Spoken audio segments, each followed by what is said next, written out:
Unapozungumzia jezi namba 10 pale Barcelona, sio namba ya kawaida kama ilivyo kwenye vilabu vingine.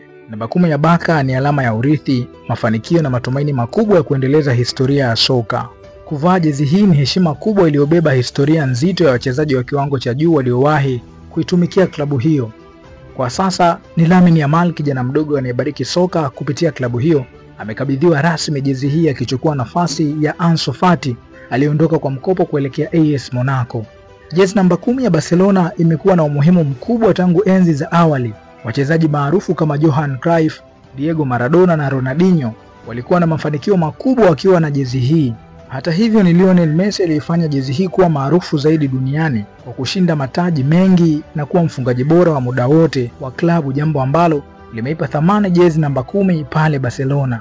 Lamine Yamal mwenye umri wa miaka 18, kinda anayekuja kwa kasi katika soka la Ulaya, tayari ameonyesha uwezo mkubwa akiwa na jezi hii kwa kufunga mabao na kutoa ladha halisi ya burudani ya soka.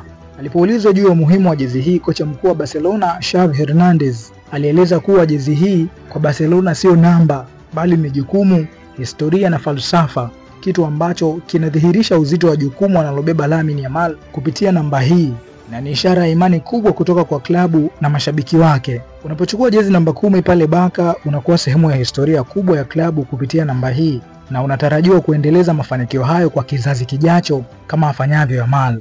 Mashabiki wa Barcelona wanatarajia kuona mabadiliko makubwa kutoka kwa kinda huyu mwenye kipaji chenye kuleta nuru ya matumaini katika historia kubwa ya soka la Ulaya.